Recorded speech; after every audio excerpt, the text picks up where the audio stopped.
What was your strategy for getting the scholarship? You got a positions, but you have to pay this a month. So yeah, or let's say when I finished my high school, I was like not sure what to do. Things worked out for you, you were not planning for it, but like kind of manifesting because I would go anywhere in the world wherever life takes. That was my plan, right? I would like to play a little bit of a devil's advocate on this. And middle of the project, the client is asked to change. Why are you so much passionate about architecture? I don't feel like I'm working. I'm just like you're playing Lego. How was a general studio look like in Nepal and in Denmark? Because in Nepal, we try to teach a lot of things. And here, they all focuses on understanding. You were doing a lot less in school compared to Nepal.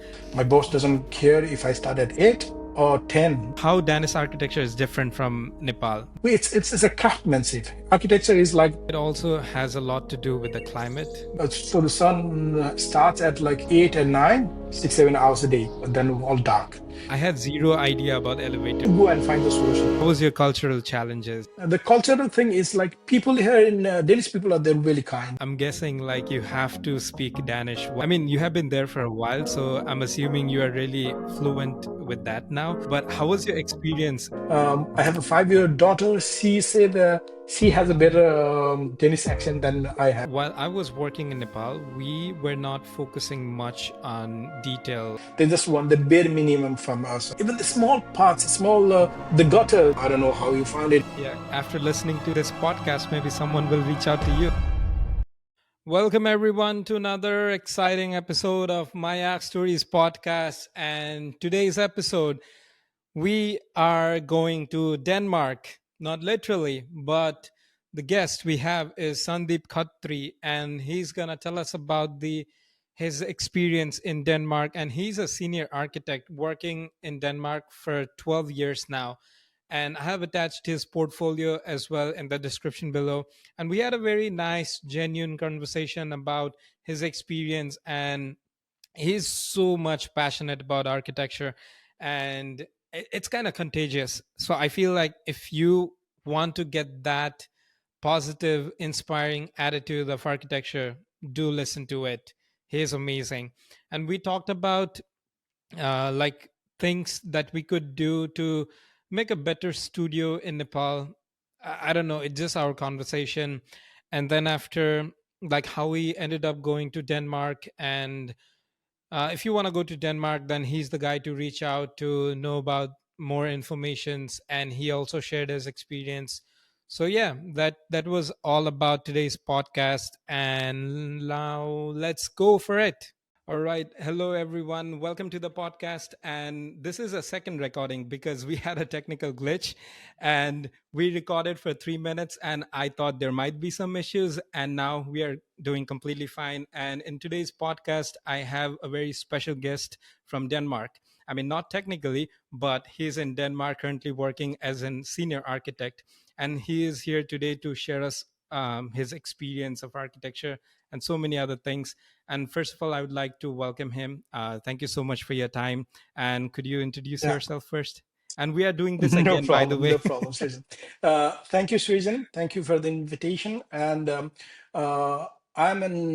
Sundeep Khatri, as Susan has told you, and I'm an architect. I'm working as an architect in a small firm here in Denmark. I've been working here since back in 2012, so almost more than 12 years. I did my master's here from Denmark, and yeah, I think that's it. Yep. So even when I looked into your portfolio, first I checked like what university you went to for your bachelor's, and then like I I saw like you did bachelor's quite a while ago, because I think I was probably in a school at that time when you completed your bachelor's, and I was wondering like even at that time people were thinking about like going abroad and doing studies in architecture. So what was your exact motivation? Like how did you Okay, start it? I think motivation. First, we have to understand why I chose architecture, right? Then we I think explain. But Yeah, because sure. the thing is, you know how started my bachelor back in 2002, I think, 2002, and we have this 5 years program, right, in Nepal. So it completed in 2007, 8. So when I first joined architecture, or let's say when I finished my high school, I was like not sure what to do at that time. To be honest, I didn't even know what architecture was and what architects do. To be honest, I didn't know it. Right? Okay, I thought that it was the civil engineer who designed houses, and I was like, that's how architecture was not, let's say, was not that famous, because I studied in a Kathmandu engineering college, which is right now quite a prestigious college. But at that time, we were, I think, third or fourth batch of that college in architecture. So it was, we have this in Pulchok Engineering College, but it was getting more attraction in the other colleges also, right? So that time when I started architecture, when I was introduced to architecture, and then I thought, okay, well, okay, this is an amazing field because I used to love doing sketches, right? I used to love drawings and all the things. I was good in math and science, as a student, but as an extracurricular activities, I used to love drawings. That was my only thing I used to love, right? Then I thought, okay, is there anything where I can use, because because my parents, they wanted me to do some, as you know, as all parents do at that time. I don't know how they do it right now, but they want your kids to be either doctor or engineer, right? And I'd never wanted to be doctor. I don't think I'm not built for that. Then I thought, okay, I'll go for engineer, then I thought, okay, what kind of engineer? Because there were five, six options. And then I thought, okay, okay. Then we had some introduction classes, this to just to explain what they are. And when they explained me that, okay, in architecture, it's something you draw, because the guy who explained, they say, well, here in this, you just draw. And I thought, okay, draw. There is a subject where you can just draw, and why didn't I take that, And that Hmm. day I decided, okay, I'll take an architecture without even knowing what they draw, So I say, I can draw, and then I Yeah. got the chance there and started learning. Then when I started learning and what we are doing in class, it was so much fun. I thought I was like, okay, this is my place, And I'm so lucky that I end up being in architecture without even knowing what I was starting with. Right. So for me, that is so, so important, because I have a lot of my colleagues who were there, also not knowing what is architecture, but it was not, after 1 or 2 years, they found out it wasn't for them, But luckily for me, I found, okay, this is for me. And I tell you, those 5 years in architecture school, I think it's the best days of my life. I enjoyed fully, thoroughly. So we got graduated. No matter how good it is, everything has to come to an end, right? So now we are graduated, we are looking for a job. I got a job, start doing.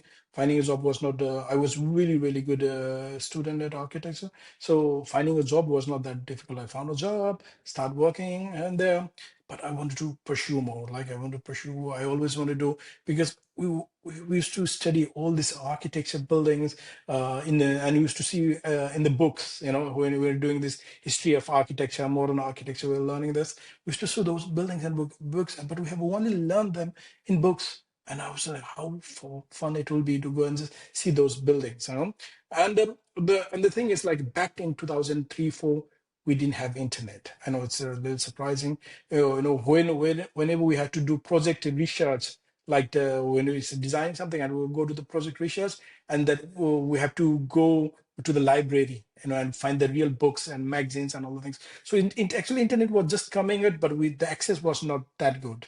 It's like we have limited access, let's say, and the content was also not that much. So, and all those buildings we have sent in books and all the things. Then I thought, okay, I want to go outside and go do my masters and thing. Then the question was like where to go, because my family condition was okay. We are okay with uh, financial, but they couldn't afford for me to pay lots of money to go outside, like from a master's. I know that. So I was not planning to ask them for any money. So for a master's, I thought, okay, I'll do my master's, but wherever in the world, I don't care, wherever in the world, wherever I get scholarship, I'll go and do my master's. I'll do my master's in architecture, and I'll do with full scholarship. that was my only goal when I left my country, right? That was my only goal, that I will do my study and scholarship. That's all. I don't care which country, which language, blah blah. No, nothing. Then when I was working in Nepal as an architect, at the free time I was learning French language, and I thought, oh, I will let me just utilize my time. There was a place called Alliance Française. It's something like a cultural center for France, right? And they learn French language and all the things. And then I also learned that there I learned that in France, if you do your masters in French language, then it's free. So if you do in other language, then you have to pay money and all the things. But if you do in French language and if you're selected and all the things, then you will be, then you can do it in free. Then I thought, okay, that is good. Then, but the thing with the prox was like it has to be done in French language. Then I was okay. I was learning French. I'll do it. Then I say I was learning French thing, and they also got a chance. And they say, okay, if you want, because there in Nepal you learn language, but it was like limited classes. Like it was just kind of introductory classes, right? Then he said, if you want, because if you want to do your whole master's in French language, then it has to be really proficient. You have to have that grade. You have to give exams and all the things. Then I said, okay, then I'll say I'll move to France to learn French language. I'll do 1 or 2 years. I'll learn French language. Then I go when I'm very proficient with that. Then I'll do my master's in architecture in France and French. That was the whole idea. No, sometimes it sounds like a little naive right now. So when I look back. But at that time, I thought that was the greatest idea. And then I moved to in 2009. I moved to France, Nice. Right, it's a southern small south city in south. It's one of the most beautiful places on earth, I would say. Like it's a Mediterranean. To uh, blue beach, sunshine all the time. Very touristic space, right? And there I almost for 1 year I studied the French language. I worked as a part-time, so in a restaurant, and I was to do this thing. Then I had a friend. I have a friend. It's not I have a friend here in Denmark, who was in Denmark, who had come to in Denmark 2007, so 2 years prior to mine, right? So he found out that I was in France, and I said, "Hey, what are you doing in France? Come to me, visit me," and other thing. And till then, I didn't know anything about Denmark until that there is a country called Denmark. That's all. Nothing much. I had not much idea. And I said, okay. Then and in my free time, I went to visit him, and came to Denmark, and I said, he explained me, what are you doing? Blah, blah. We had a good chat. And he said, okay, I explained him my plan. I'm learning very fresh now, language right now, and my future plans to do this. And he said, okay, but are you stupid? What are you doing? Why don't you come in Denmark and study here in Denmark? It's like, they also provide scholarship, and you can do it in English. Wow, is it that possible? Like you can learn in English, you do your master's in English, and maybe possible you can even get a scholarship and so. Then I said, okay, well, for me, I have to do. I just wanted to do masters. I don't care whichever the country is, right? So then I went back and I applied, just to look for it, and I applied for a college and here in Aalborg University.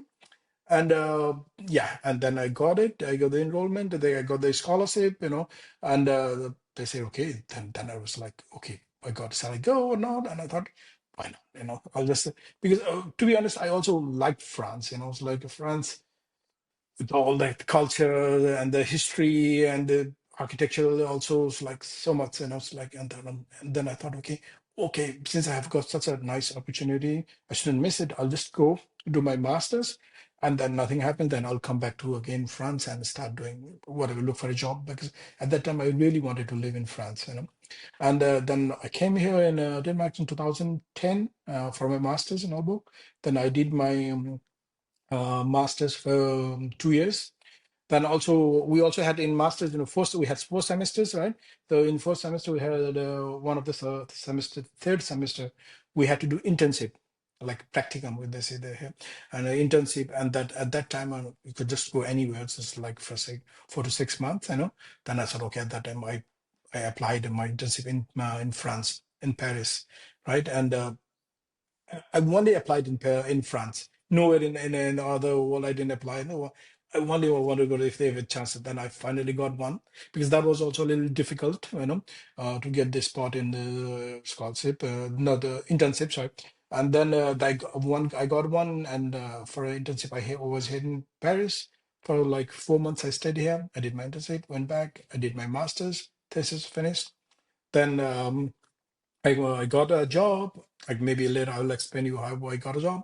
Then after that, yeah, I thought because the thing I didn't get to think much because just after a few months I finished my studies. I got my job, and till then I'm still working in the same place. Yeah, That's really nice. It's kind of like things worked out for you. Even I mean, you were not no, planning for it, but like kind of manifesting because you wanted yeah, a yeah. scholarship and then you Yeah, kind of because got it. my road was like clear, right? My destination was clear, but my path was not. I would like to say Hmm. that because I said I don't care about the path. I would go any path, but my destination was clear. I want to do my masters in architecture. Because I did my masters in architecture, design, and all the things, right?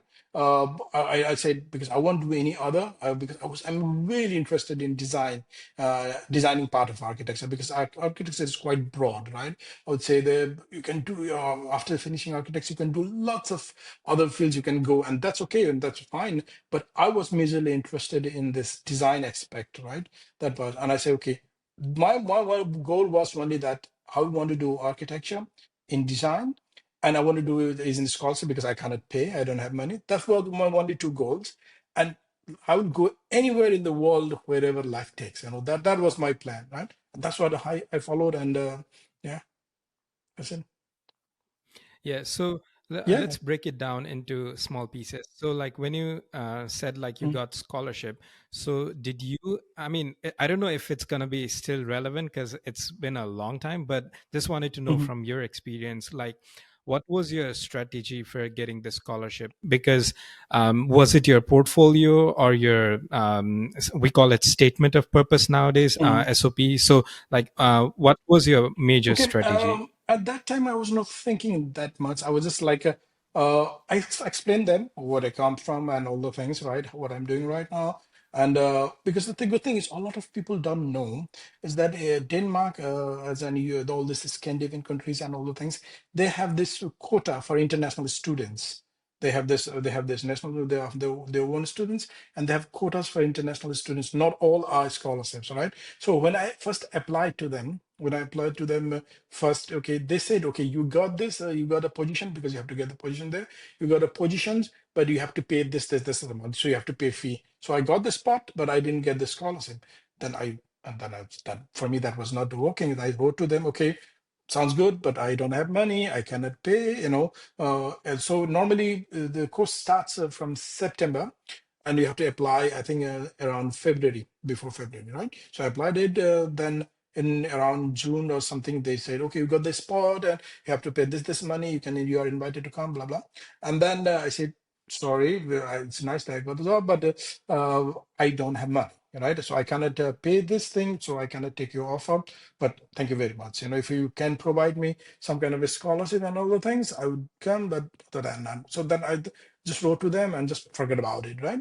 And then start life going as usual. Then the course was supposed to start in September 1st. So just in the beginning of August, they wrote to me, okay, we have a spot, you got a scholarship, you want to come in a 1 month, and then I have to pack everything and have to move to a new country in a 1 month. I don't have even time to apply for the visa, right? And it's like because then I was like, what to do, like because it was so hurry. And I said, okay, yes, I'll come. Then I talked to my friends and all things. Yeah, everyone said, yeah, it's a very nice opportunity. Why would leave? Then I said, okay, I'll come. Then in a month, because the good thing about here with the visa thing was easy was because both France and Denmark, they are in a Schengen country, right? So they once visa work now, at least you can travel there, right? So even I came to Denmark even if I had before I had a visa for Denmark, right? So I came here, and then when I got this paper from this school and all the things, and directly applied for my visa from Denmark. Danish visa. So I was already in Denmark when I was applying for my visa. So it was such a rush decision, you know. And at that time, I was already like, because I was learning French and all the things, I have already my one path planned, right? Because my initial path was like doing my French thing and all the masters in Paris or somewhere in France. So it's like, shall I go? Because I've already passed or learned 1 year, because my language class was 2 years language class, and then after that I was doing masters and all the things. So I've already studied 1 year. So it was just, shall I leave this, not going this? Then I thought, okay, I'll just go, because this is such a big opportunity, I can't miss it. So I thought, okay, I'll go no matter what. If it doesn't work, then I'll come back in France anyway, like that was my plan. But for the scholarship, I think they have, every year they have a quota. They have for international students, it's a quota. Of course, people from all over the world will apply it. And if you apply it, there is a good chance you can also get it, yeah. But in Hmm. that we were 80 students, right? In that in my batch in masters, we're 50 were from the Danish students, and I think the 30 were from foreign students. And out of that, a lot of were like European countries, right? Italy, France, and all the things, a lot of European countries. And I think I was the only two-person Asian countries. One was, I think, from China or somewhere, and I was so we were only the two Asian students there. Yeah, but they Hmm. do provide it. Yeah. So, Yeah.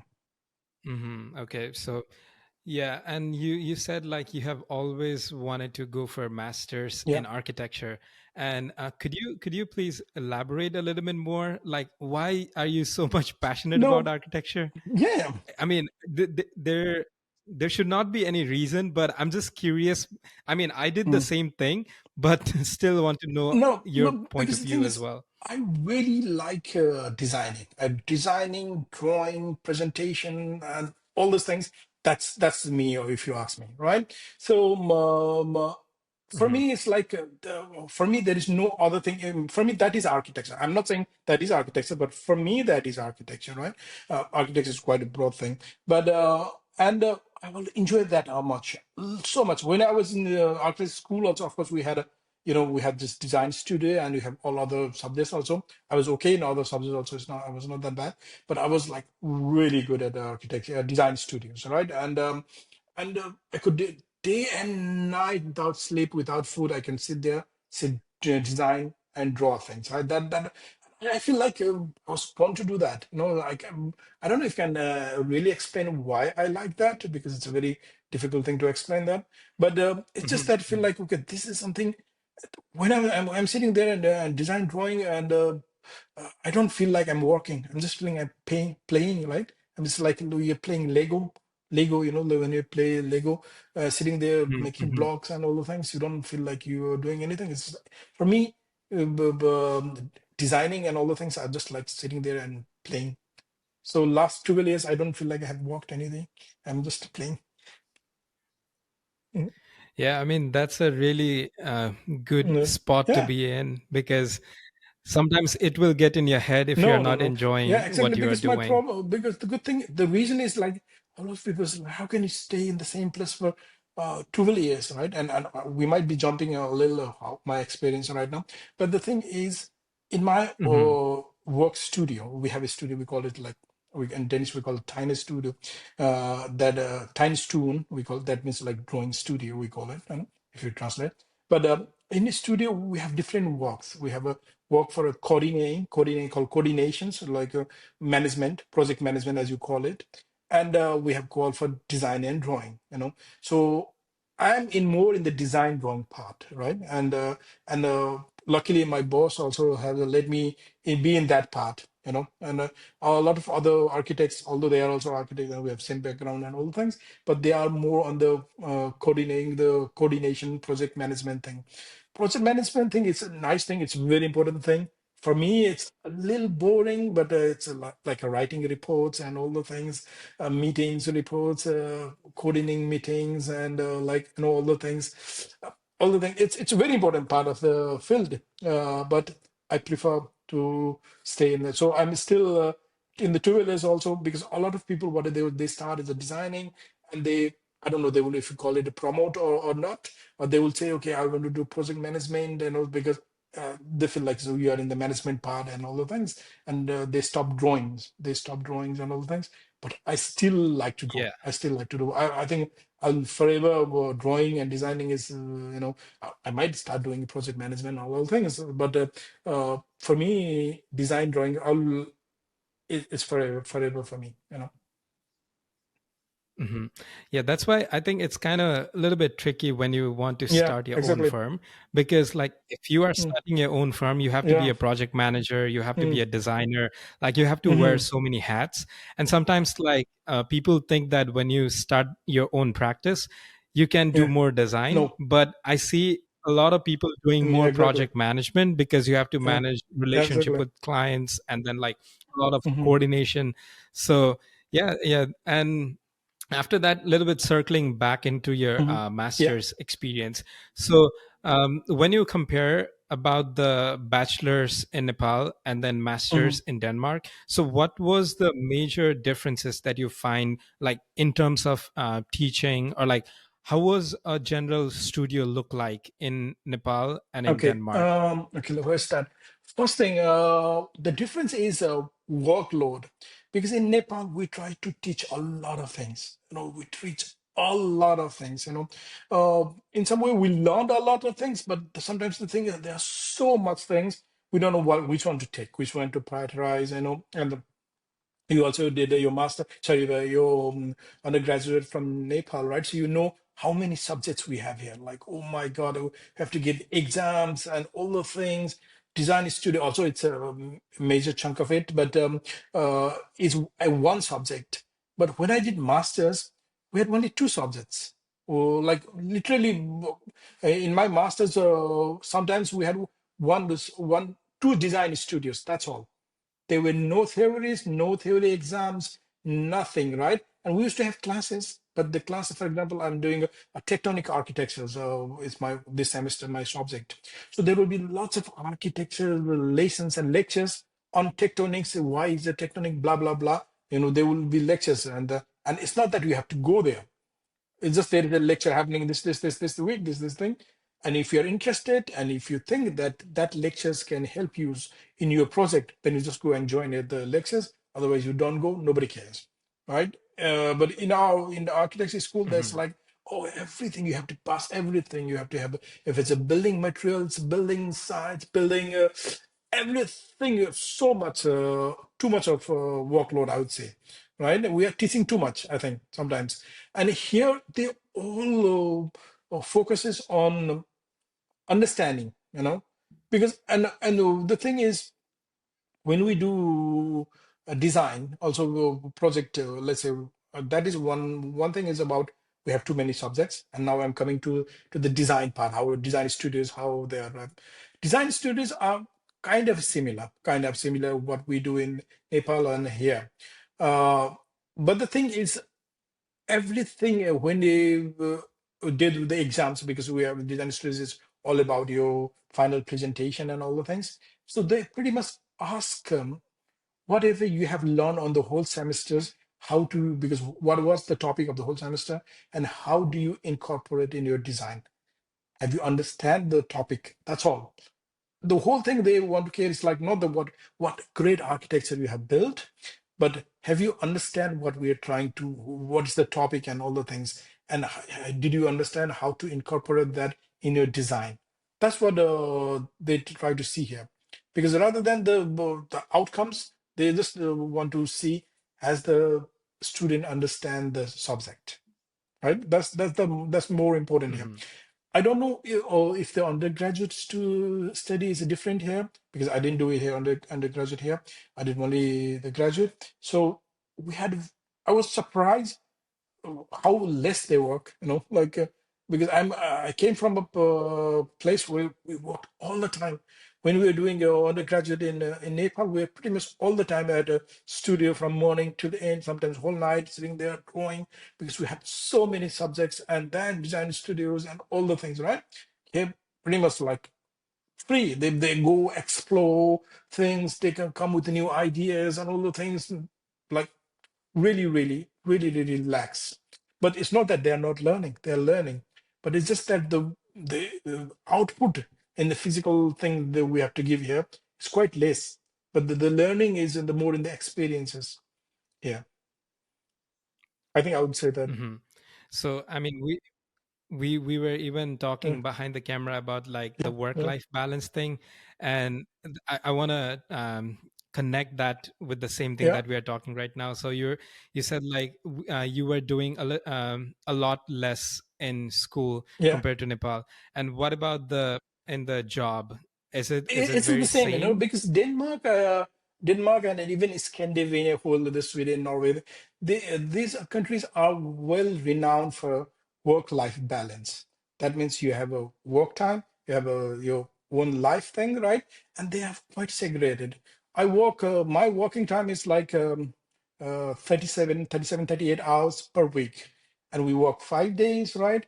And then yeah, I'm telling you about my work place, right? My studio, it might be different in other places, but and we have very flexible work hours. That means you have to do your work 150 hours per month work, and that we have to do at any time. Of course, you have to submit your projects, you have to have your meetings and all the things. But after that, it doesn't matter when you start. My boss doesn't care if I start at 8 or 10, or if I finish at 4, or if I stay finish at 6 or 8. He doesn't care. He only cares that the meetings are done and the project are submitted on the time. That's what it is. And then after that, I can plan my life around it, right? Because sometimes, right now I have kids, so sometimes I have to drop my kids to the kindergarten before I have to come to work, right? So I start a little late. But sometimes who can come a little early, they can come a little early and go a little early, and so you can manage your time. It's pretty much free. And the thing is, we work 5 days, we have 2 days off. I was hearing that in Sweden they are talking about maybe for 4 or 5 days is too much work, maybe we should have 3 days a weekend, blah blah. This is a place like that, right? It's a very relaxed place. But it's not that they don't Hmm. work. We work here, right? We because they think that if you're too much stressed, then it's to the people, then it's very difficult to take out work out of them, right? Because we are in a very creative field, and or even any other field, I would say, because if you get too much pressure, then it's very difficult to get output out of that, right? So work-life balance Hmm. is very, very good, I would say. eh, Whole Europe, I think I would say better, but in Scandinavia, it's even better. Hmm. So I want to know more about like Mm, Danish architecture. So you told me a little bit about like how you guys like focus so much mhm, on detail, like mhm, how it's built. So could you tell us a little bit more about like how a design mhm. come to fruition? Like I would say like not the whole process, but how Danish architecture is different from Nepal. That's how we can Okay. start, I guess. Danish architecture. Okay. But it has, in some way, it's similar to any other architecture, right? Any architecture in any other places, so like the starting the process, how we do all the things. For example, site, all the site constraints, all the weather thing, all this thing, any architecture, any place in the world, we have to consider, and that also we consider here. But that's one part, right? But how we Mhm, think is, I would say, architecture here in Denmark, we take it more rather than the building, which we take it like product, and it's a craftsmanship. Architecture is like a craftsman, it's like someone's building a chair. It's like sitting there crafting other things, corner, this corner. It's more testing and doing a lot of tests. We do lots of tests, and then and got one nice results. And it's like that, I would say, in right. And another thing is architecture in Denmark. They consider, we say we design for the people. Buildings are for the people, not like there is a building and there's people and they go and live there. No, buildings has to be designed considering the users, right? The people living in it. So for a long time, we were not, we were not allowed to build tall buildings here. Right now, they have started lately because we are running out of space problems and all the things. But with the thing is, for a long time, cities in Denmark, you see that we don't have much skyscraper here in Denmark, right? Because we think that skyscraper is not a very scale to human. It's a very, in some way, it's a nice building, tall, the technology and all the things good, but it's a quite daunting scale wise. It doesn't give the we in Denmark we have this word called hygge. Hygge is and that if you translate, there is no direct translation, but if you, the best thing I would guess, like cozy and humanly, the and human, Hmm. how to say, that aspires you express humanly thing, right? So best thing will be cozy in something, you will say. We try to get that thing, and it's a very another thing is weather wise also, it's a dark place. It's like a winter is like really harsh. We don't have much sun here, and like in the winter we have like so the sun starts at like 8 and 9, and already go 3:30 is already down. So we have like 6 7 hours a day, and all then all dark. So it's, and we have very long winter, like very short summer. Summer are really good, but they're a little short. So we design, the houses are really small.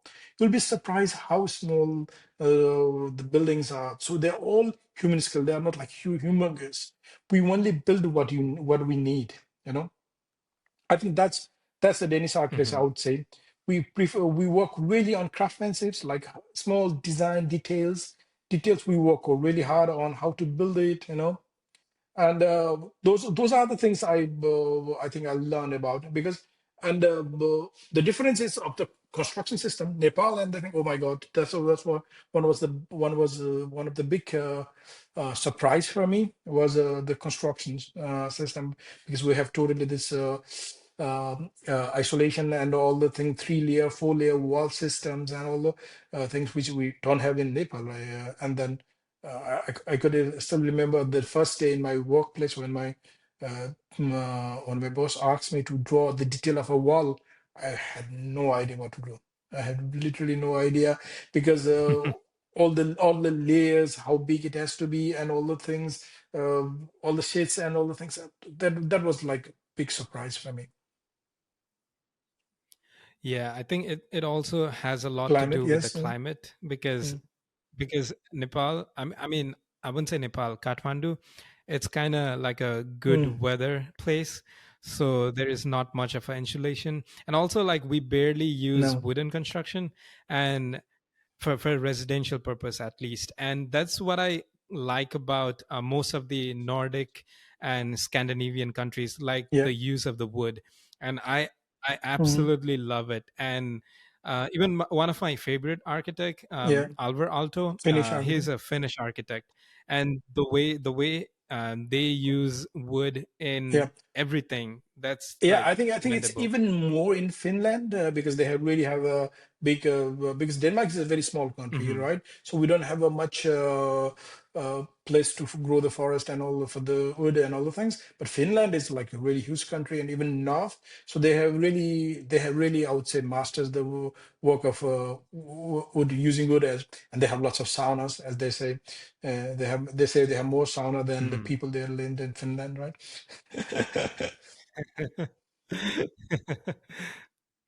Yeah. And so talking about like this whole architectural thing, let's look into a little bit of a Yeah. immigrant perspective. So when you moved to Denmark, so how was the like how was your cultural challenges? Oh, okay. Okay. The funny thing was like when I moved for when I moved to France, there I know what I was getting because I planned it, right? Because I know, okay, I have planned this thing. I'll go there, another thing. But when I moved to Denmark, it was so certain. It was like suddenly it happened. I had to decide in a month. It's like, so suddenly I came, and I was like, a lot of times. I came. Luckily, I came in. I think I came in August, which is not a very bad month, because I would say someone directly coming from Nepal to Denmark in February, January, February will have a shock, a big shock. The weather shock, and all the things. Mhm. That's one weather thing. And the cultural thing is like people here in Danish people they're really kind. They're really kind, but they are very reserved. They won't come and talk to you until they need, or until you come and go and out ask them until it's needed, because they don't do small chit chats and hi and hello. They don't do it. They only talk when it's needed. But when they talk, they are very polite. They are the most one of the most polite people in the world. But they are like, for them, they are not the first one to come and talk to you, right? So that you have to understand. They Mhm. are and they're very very reserved. It's whole not only in Denmark, it's a whole northern part, more Scandinavian part of it, right? They are like very close. They are they live in their own shell. But it's not that they're rude. They're really kind. Like if you go and talk and ask for help, they are so much eager to come and help you. All right. So that's the thing. And another thing Mhm. is, of course, about the difficult and the difficult part in Denmark or any other European country other than UK is the language. No matter what, you have to do the language, right? Then you have to learn completely a new language, and that's it's difficult. And Danish is a difficult language, I would say so, because I have learned French. Comparatively, I would say French is much better, and not better, I would say easier. Danish is a little Mhm. difficult language to master, I would say.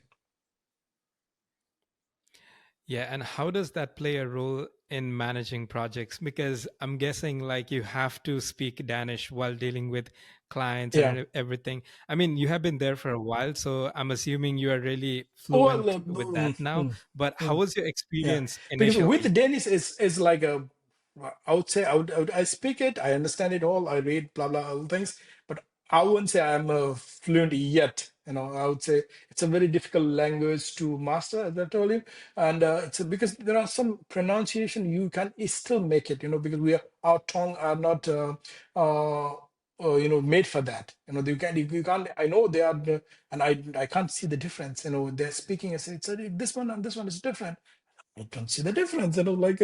If they write and give me, I can read it and I understand it, but they speak it's the same. And I was like, I have a 5-year daughter. She has a better Danish accent than I have. She keeps on saying, well, Father, this is not how you do it. This is not how you pronounce it. And I was like, I know, like, so I think that I don't think that will ever come, because that's locked. And Mhm. so the project manager, the good thing is that that's also one good thing about because I do more of design drawing. Of course, I do take the client's meeting and all the things, but I don't do the project management, right? So that means who is project Mhm. management is where we have to do. You have to have superior master on your language also, right? Because you have to write the reports and you have to write the all the mails and all the writing parts is there, and communication part is there. So I'm more, I know all the words and all the things. I can day to day talk with people and all the things. But I do I'm comparatively in the back seat, right? I'm not in the PR part of the Mhm. projects. So which helps also in some way. But if needed, I can communicate also. And the good thing about here is like, although good thing in Denmark is everyone can speak English. So everyone, Oh, yeah, that's they really of course interesting. everything will be in Danish and all the things. But if needed, if you go and talk to, okay, I didn't understand, I can talk. Everyone understand English here, almost everyone. So Mhm.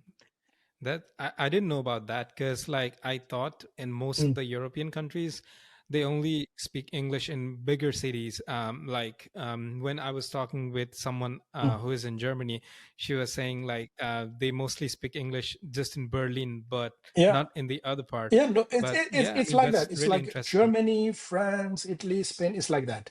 The southern part of the Europe, uh, they only this educated ones who go to college and degree, they only speak better English and all the things. The other, especially in French, it's very hard. Nobody is speaking English there. First thing they know. A lot of people know how to speak English. They don't like it, so they don't speak it, and a lot of Hmm. people can even not know how to speak English, right? But here in Denmark, first thing, almost everyone can speak English. I would say 95% plus can speak English. So the Scandinavian, whole Scandinavian part of the Europe, they are the best, apart from the, of course, UK, which is English speaking country. Non-English speaking countries, I think Scandinavian are the one best with the English. They're the best speaking English speaking countries, I would say. So you won't have a Hmm. problem in communication. They will, but of course, you can't do your projects in English. Has to be in Danish, right? Especially for Hmm. a small office like us, because all our projects are Danish projects, right? But we do only in Denmark. We do sometimes competition and all the things, which are in different language, but all the projects are in Denmark, so they have to be all in Danish. But if it's a big office, international office, like big and other thing, they do, because they do international projects. So there you can have a communication language English also, because they hire all lots of international Hmm. students and all the things, right? But a small office like ours, Hmm. who works only in Denmark, our communication language is in Danish.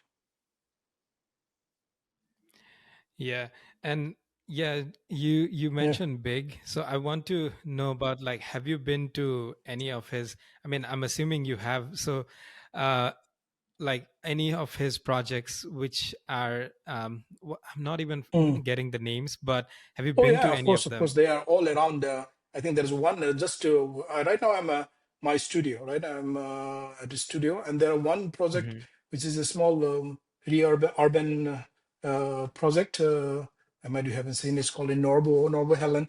It's right over, like a few blocks away from where I'm right now sitting right now. So it's all over the city. So it's Hmm. you can't miss it. If even if you don't want to see it, you can't miss it. So you'll see it when I'm going home. If there is another one on the um, near the train station. So yes, of course, Hmm. yeah, they're all over.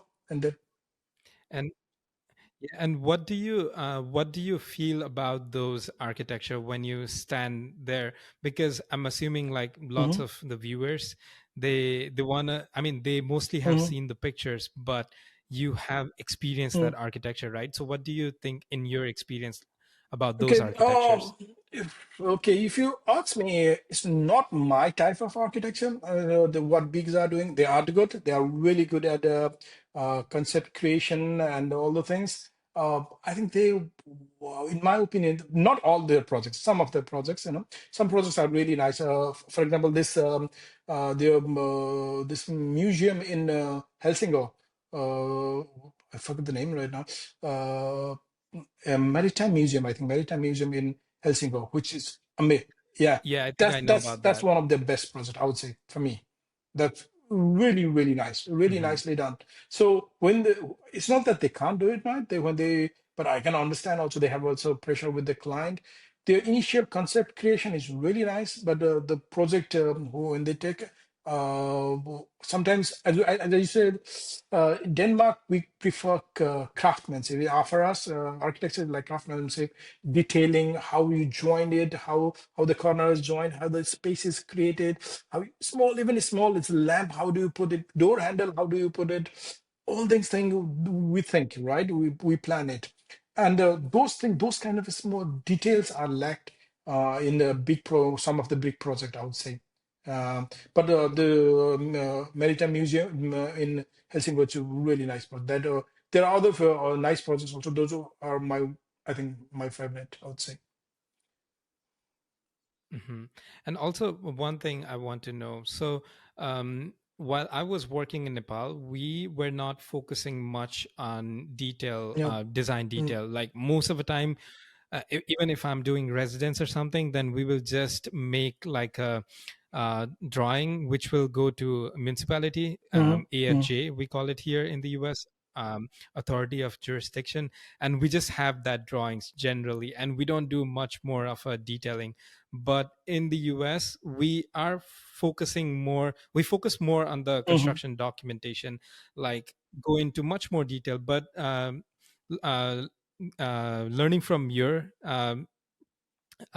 thoughts, I feel like it's even more detailed there, because like in the US we don't really specify how you put the doorknob, No, no, no. because there's I'm just kind saying of it's a like here also it's not a requirement. It's not authority requirement.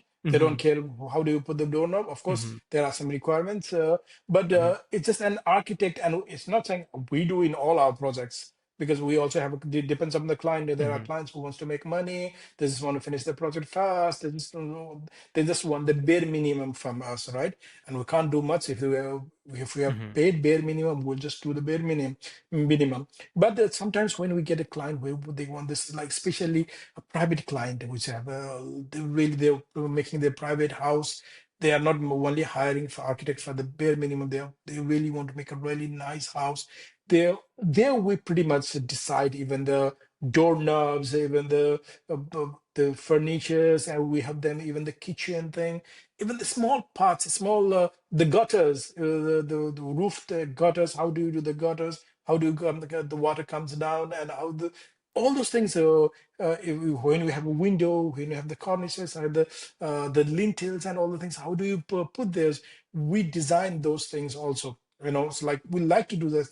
It's not about decorating, because I have to tell you, the difference. It's not when I say detailing, it's not decorating, right? Because there is a difference between decorating and detailing. And so in Denmark, mhm, it's detailing. It's like how do you build it? Because you have to, as an architect, of course, you want to say it's a structural engineer thing. They have to put it. Yes, of course, they will calculate the thing and all the things. But as an architect, also you have to understand how things are built. It's like for example, we have we when we build a house here, the general way of building houses, you build a core, your structural core, then you insulate with outside, then you have the outer core, right? The for the facade and for the roof and all the things. So how they are built, what kind of thickness they go, all this thing as an architect we have to understand it, right? And then you can, if you need it, you have to go do some designing, then you manipulate it. So a few days ago we are designing a house, a small house. It's a really really small house. It's only 105 square meters, really small house for a client. And there we have two buildings like slope roof, like the pitch roof building, and they are sitting side by side, right? And they when they meet this thing, there is a what do you call this valley? This is the rise and the valley thing, right? So in the valley, when mhm, this the two things joined, then how do you think? Because the problem is in Denmark, with the snow falls, right? If the valley is too long, the problem is then you cannot just say, because if it's just was raining, the water will come down. We have a gutter, water come down. But if it's snow and the snow falls come there and mhm, it stops there, then it is freeze there. Then the whole it will act as an extra load, and then all those things has to be. Then we start, okay, not only this way we have to slope it, maybe we might have to slope in the other direction. All these small things. It's not it's very project specific, but we have to deny that we was client, we and our structure engineer, we're all sitting there designing only specific for that building and how things are done. We do research and those kind of things I like, those kind of, I think it's very project mhm, specific, and there is a problem because I would say designing is a problem solving act, if you define, it's like that's if there is a problem and you try to get a solution, and that's a designing, right? So, and there's just all these kinds of create different kinds of a problem, and you comes with a little learn from the old and go and you create a little make your own innovations and come with some different design, and which is fun. I think that I really like here, all right? And I'm saying it's not all the projects mhm, like that, of course, because every studio has their, I would say, their the projects they sow, and their projects that gives them money, the bread and butter, So all the projects that gives the bread and butter are not the one they will ever want to show to your client, because because they have just done the bare minimum. You get the money and you just move on, that runs your office. but there are always some projects which comes and we say, okay, yeah, this is something I want to design it. You know, that's I like that I like. Y- yeah, even nowadays, I'm so much focused, I would say, focused, yeah, because on Yeah. doing these details, because like when I was in Nepal and even in architecture Mm. school in masters, like we mostly design things, but we don't really focus on That how it's exactly. actually built. And also like, and what I felt is like architects, they don't have to No, know no. everything of how it's designed, but you need to figure out like how you can ask Exactly, the right because questions it's, to you get have the to have the answers. basic understanding of the thing. For example, when there's a structure, you don't need to know how to calculate the load, but you should know the how the load distribution are done. Then otherwise, if Hmm. if you design something and suddenly your engineer comes and say, "Oh, you cannot build it," how do you argue that? Okay, no. Why can't we do something like this? Why don't we can take a load from here? We can do something like this.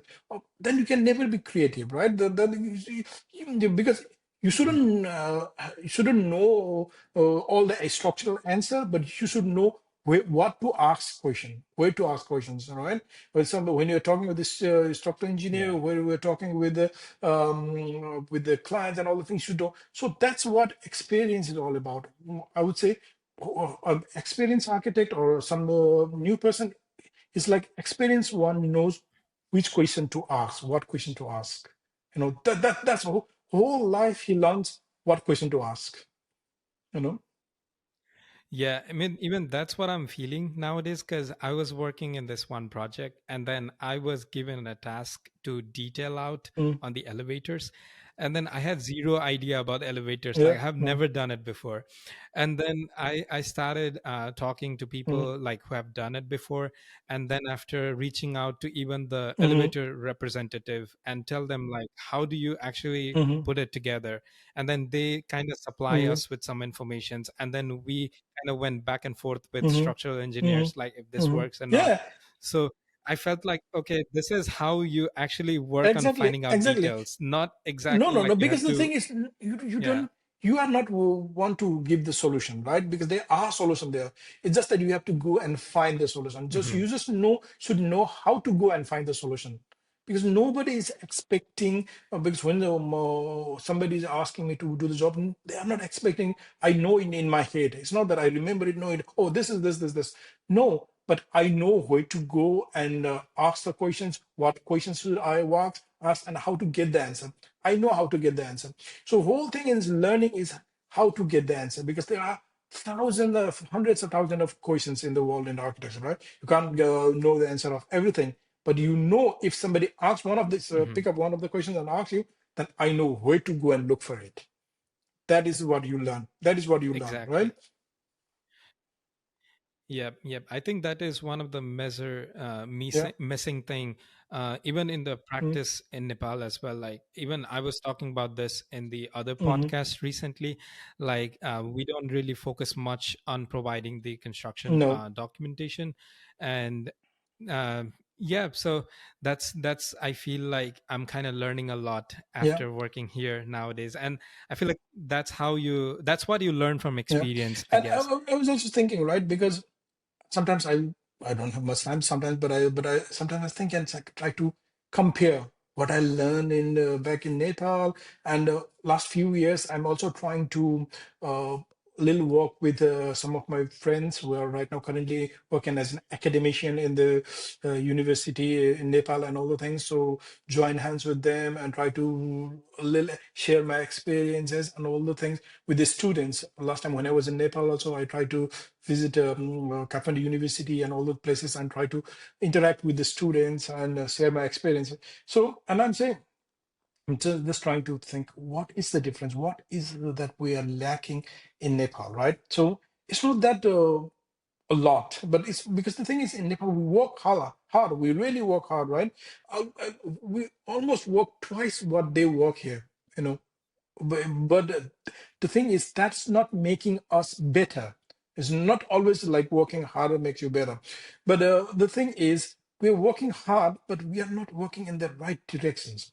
For example, I was trying to remember what thesis I did uh, in my undergraduate thing, right? When I was doing undergraduate, at that time there was like best thesis would be, or best project will be considered, which is huge. People were doing like airports, stadium, it's like, can you imagine? In 6 months per time, one student is designing a whole airport. One student is designing whole stadium. I also designed a whole factory. Is a whole factory design. And at that time, I thought, okay, I did a great job. How much can I think about it? I can barely minimum. I can do the basic planning and all the thing.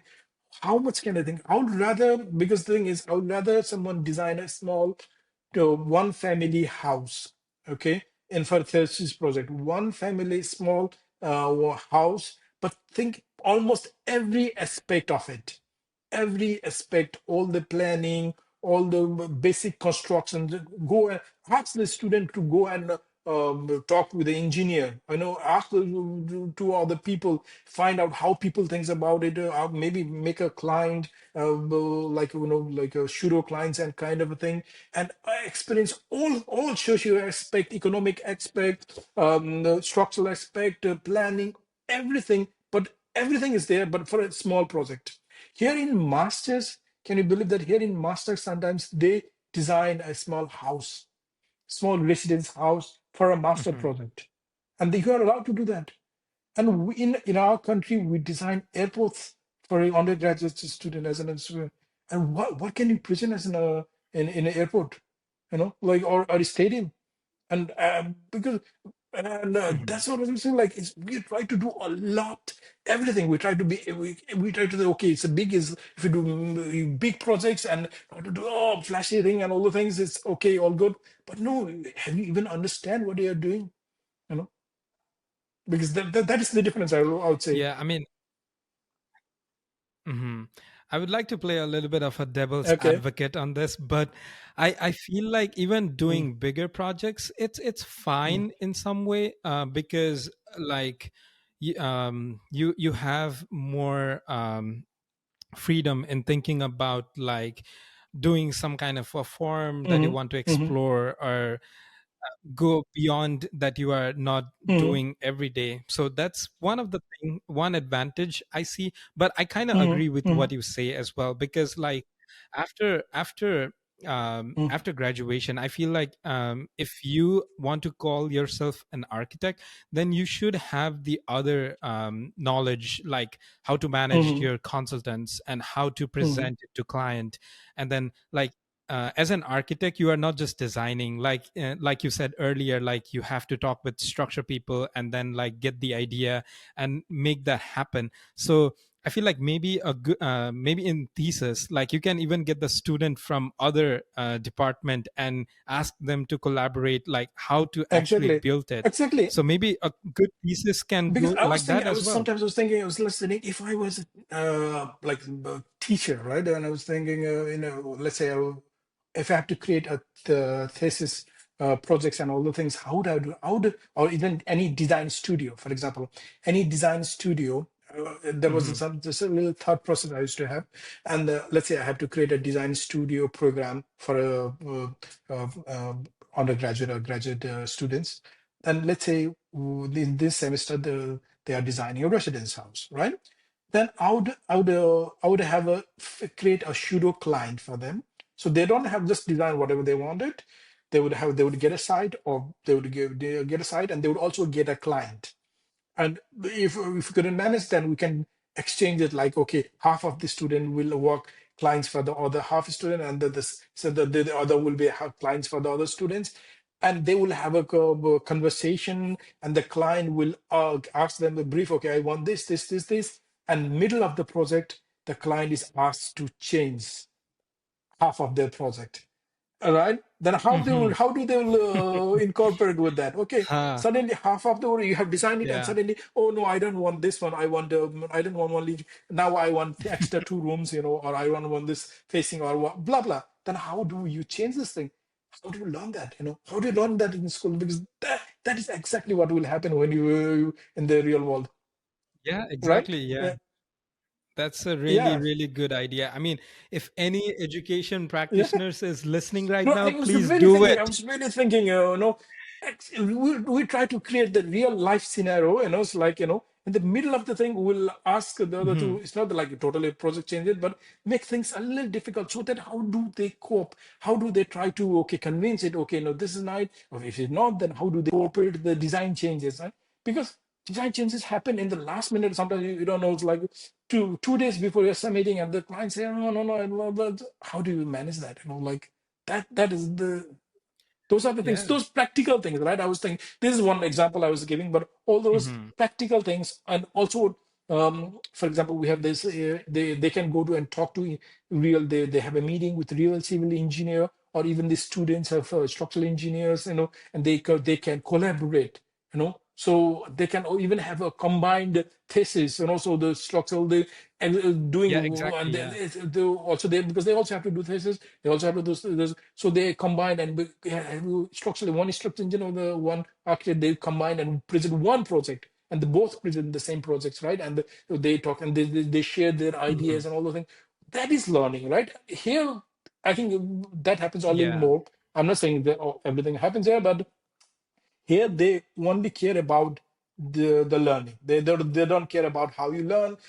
At the end of the year, you have the project or not. They don't care about that much. The care is like, did you learn or not? That's more important. And those are some ideas I had. Like, Mhm. but let's see. Maybe we'll try one day. Yeah, even I was thinking about it. Like, I do like to take some design studio Yeah, if I'd love I to. get a I'd love chance to. at some point in my life. Yeah, and I would love to do that, but I feel like my focus would be more on the um, like a little bit of a realistic side, like not just creating a design Mm-hmm. which is super fancy, but moreover like even creating a project schedule, like how you Yeah, do it in a real world. And even for a design studio, create a project schedule and just exactly. work at that time, and then Exactly. try to Exactly. finish it with Yeah, that and another thing is like, schedule. since we're talking about this school thing, and my Hmm. my thing is like, a lot of thing design when you study where they design it, a lot of students are designing thing. They design the thing. Sometimes they end up creating something nice. Something they don't end up creating something nice. But when they're starting, they don't know what they are doing. So before they are starting design, we'll write them asking, "What are you trying to design?" Right? So in words, okay, I'm trying to Hmm. design this in words. It doesn't have to be very poetic or anything, but just in plain words, I'm trying to, what are, at the end of this design session, what are you trying to achieve, right? In words, and you are not allowed to change that. That's your goal. And the thing is, at the end of the day, then you'll check it if you get that goal or not, right? Your design got that what we are interested. Hmm. Because the thing is, sometimes if you just do put things and other things, sometimes you just come out, what do people do is like, they see and feel that, okay, something nice come out, and say, okay, this is what I'm trying to do, but this was not what you're trying to do. It end up being something nice, but it's not what you're trying to do. But that's not how you learn, because the thing is, what you started, what you wanted with, and then how much you achieved it. You could get only 50% of what I wanted. I achieved it, fair enough, but at least what I wanted and what I got it, right? That's also another thing I think I should do, because Hmm. a lot of people, they don't know, because I have a lot of students and all the things they say when they sit there to design, want to design, they don't know where to start with. Well, I don't know. They cannot draw just the first line and what to start with. So it's like setting up in words. It's like, okay, this one, and then because the thing is, a lot of times design comes quite early. Sometimes you have to work really hard on it. But the thing is, you could, I always say, I'll use a metaphor, right? Let me see if I can explain this thing. So somebody asks you, "Can I get an apple?" I said, Can you give me some apple?" And the other guy said, "Oh no, I don't have apple, but can I give you orange? This is an orange." And I said, "No, no, no, but you don't understand." I said, "Apple," and I said, "But why do you need apple? This is the best orange. Because if the client is asking you apple and you are getting the best orange in the world, it might be the best orange in the world, right? But does that, and it might be even more valuable than the apple he's asking for. But does it work? Because what if the client is trying to make an apple custard? No matter if you are giving the best orange in the world, and you might say, if you don't know the what the client demand is, and just look at the orange, you might say, "Okay, this is the best thing. This is the best thing had happened." But is that orange at that point the best thing? Because for the client is trying to make an apple custard. You understand what I'm saying? For him, no matter how best Mhm. orange is that is, he cannot make an apple custard with an orange. So for me, that orange is not the best design or best reason what the seller can offer, because it doesn't fulfill the client's demand, because you can have an okay architecture that fulfills the demand rather than have a great architecture that doesn't fulfill the demand. For me, that is I take it as an architecture, right? Because if the client's demand is a Mhm. vessel, I want to have a really mediocre, simple, basic, simple house, simple planning, and the architect. Okay, I'm an architect, so I'll give you really fancy, and it might be really fancy, great thing. But what if the client is not asking for that? Then is it a good architecture? For me, Mhm. it's not a good architecture, no matter how good is it. So that's why you have to understand what you are starting to at the start, what you're trying to get it, right? You might get up something really nice, but Mhm. something really nice was not what you are starting to get. Then that's not the point. So because don't worry about the Mhm. destination, where you still how do you go to the path? That's more important for me, if you ask me. Well, those these are the small things I think I would love to teach a student, if I ever get a chance. Yeah, I Yeah, mean, you never know. I'd love You to. might get I'd a love to. chance as well. Yeah, after listening to some this podcast, maybe someone will reach out to you. You never know. But anyways, so it was a very lovely conversation. I would love to talk Yes, to I'm you here. more, but I think we're gonna stop it here because we have a Yes. crunch time. Yeah. But thank you so much for your time, and it was absolutely amazing conversation with you. And I hope people are listening and then like learning from this experience, and then like I don't know, I'm just doing it Yeah, because it's fun for me. yeah, And I'm what do you I'm think just about this? really really grateful and happy that you invited me. And I don't know how you found it. If you got all your connections and found about me, because normally what I do is like I live a little secluded life. I don't come to this social media and all the things that much. But I'm glad that you found me, and then I'm really really glad I could come here and share with you. It was really nice, and hope we could do something similar or something uh, some kind of things in future and have some future collaboration. I'm really glad. Thank you. Yeah, absolutely. Mm. I would love to. Yeah, I don't know if I will ever Yeah, visit it will be Denmark, really but nice. let's see. Yeah, you should come. I mean, there's yeah, let's see. Even I stopped using Yeah, social media now because I deleted everything. I just have yeah, it in my laptop now because I felt like I was getting yeah. so Me much too. addicted Yeah, using I think reels and it's sometimes it's everything. taking so much time, and I was like, it's yeah, Yeah, yeah. And I think like even I'm extending a little bit on the yeah, no end problem. note, but still. So I feel like we as an architect, we try to get inspired from Mm. other people's work so many times, but sometimes like we don't think within like just maybe like doing some sketchings when you are bored, then that actually is kind of a good idea rather than scrolling through Pinterest and then like trying to find some fancy idea. I'm not saying like that's a bad idea, but I feel like it kind of doesn't open up the space Yeah, in mm. my mind. So that's what I Okay, started yeah, feeling. absolutely. Absolutely.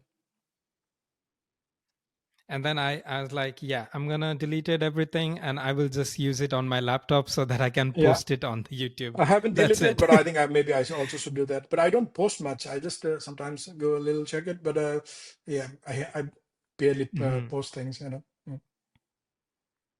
Yeah, yeah, that's why. I mean, even it was kind of hard to find your work initially. That's why Yeah, I asked for your portfolio. So, anyone interested, I will attach his portfolio in the description below, and you can go and look after his work. And then, if anyone wants to yeah. go to Denmark, You maybe can he's contact the and I guy can to show you reach out. some beautiful architecture. Yep, yep. All right. With this note, we're gonna end this today. And thank you so much. Bye bye. See you on the next episode. Bye bye.